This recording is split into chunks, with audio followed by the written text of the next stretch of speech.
Kembali tim Jimat punya cerita. Cerita misteri bersambung dengan judul Misteri Kampung Pengantin, seri yang pertama oleh Ilma Nura bersama Jimat Sajian Malam Jumat.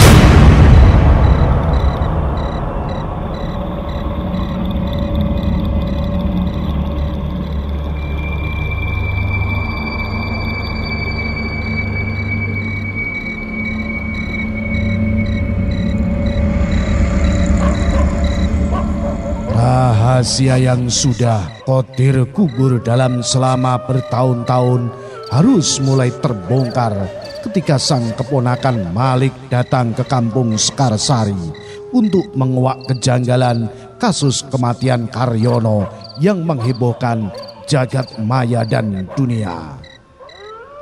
Namun Malik tak menyangka jika berawal dari keberaniannya menyelusuri kasus Karyo justru semakin membawanya pada misteri-misteri selanjutnya.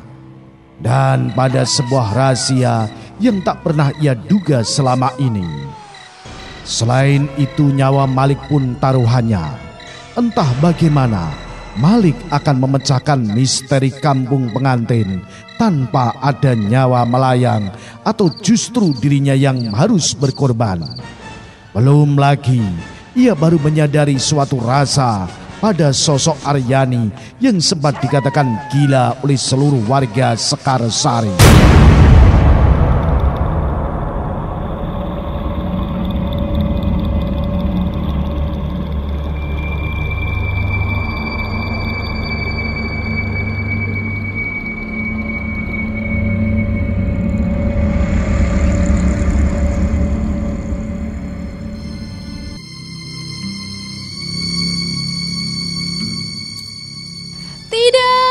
Suara teriakan Yani di dalam kamarnya sukses membuat seisi rumah Pak Rojak heboh. Malam itu di rumah Pak Rojak sedang diadakan hajatan usai pernikahan Yani siangnya. Lalu pukul 12 malam, perempuan berusia 25 tahun tersebut berteriak histeris dari arah kamar. Sempat ada guyonan sebelumnya. Mungkin saja Yani kaget dengan malam pertamanya. Akan tetapi cerita anak gadis Rojak tak kunjung reda, bahkan sampai menggedor-gedor pintu beberapa kali. Sontak Rojak dan Sumi berlari menghampiri kamar anaknya diikuti beberapa orang yang penasaran. Ada apa di kamar anak perempuan Pak Rojak? Yan, ada apa kok teriak-teriak ae? Iya Yan, bikin banyak orang kaget sekaligus khawatir aja kamu itu. Kalau nggak mau dulu malam pertamanya ya nggak usah teriak-teriak gitu toh. Tambah Rojak sedikit berguyon. Sedang suara Yani dari kamar sudah reda, namun sesekali terdengar suara gaduh dan erangan Yani. Hal itu pun membuat Rojak serta Karim paman Yani mendobrak pintu yang terkunci itu. Awalnya sangat susah sampai harus ditambah 2 orang lagi untuk mendobrak. Lalu pada dobrakan ketiga berhasil diterjang.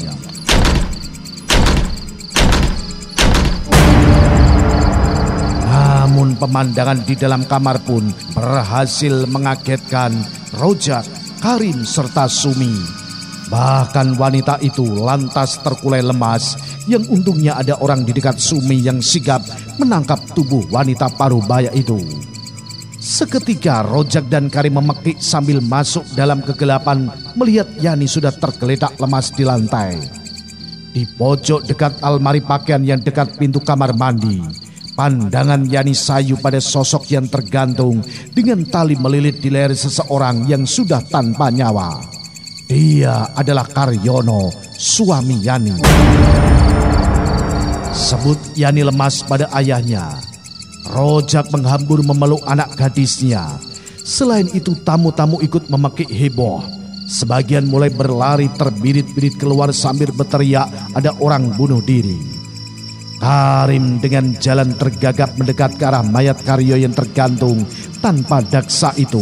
Lalu semua mulai bertanya-tanya, ada apa gerangan di antara Yani dan Karyo hingga suaminya memilih bunuh diri di malam pertama mereka. Akhirnya 1 jam sudah evakuasi mayat Karyo oleh petugas kepolisian.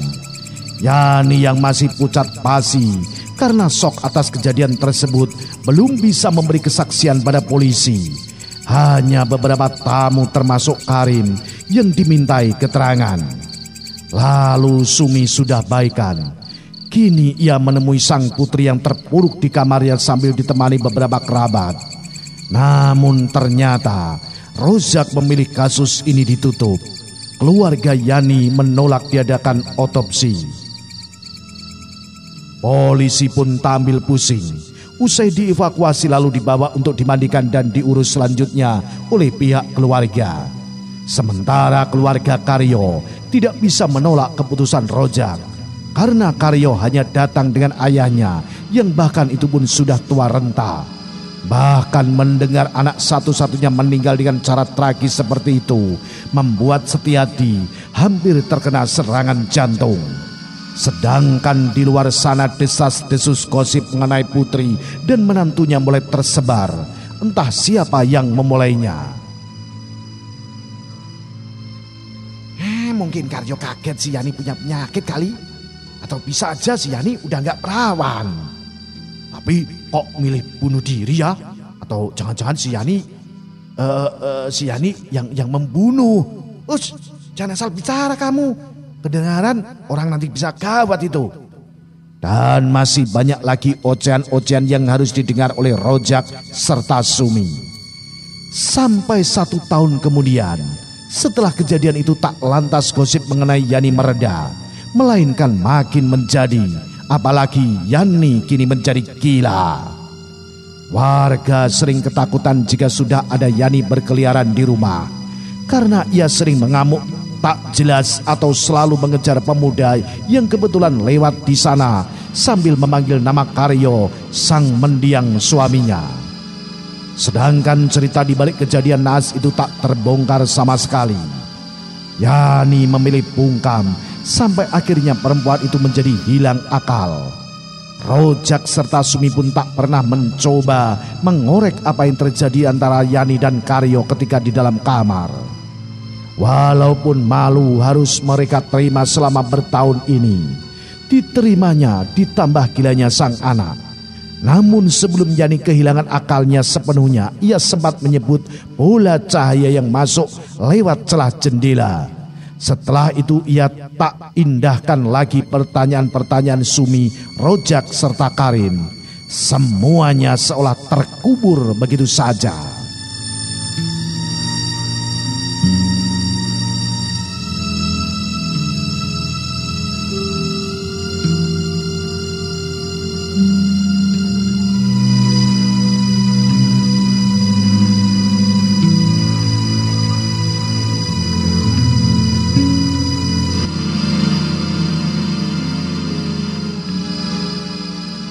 Surabaya terasa sangat kar oleh teriknya matahari. Seorang pria muda dengan memakai jaket jeans yang berwarnanya sudah agak memudar, tampak tergesa melipat pakaian dan perlengkapan lainnya ke ransel yang warna hitamnya juga kian kusam. Sebatang rokok yang ia apit di sela jari tengah dan telunjuk lantas dibuang dan diinjak sembarangan usai menerima omelan dari sang nenek yang sering batuk-batuk karena asapnya. Wanita berambut pendek yang warnanya hampir memutih itu berdiri di belakang cucu kesayangannya.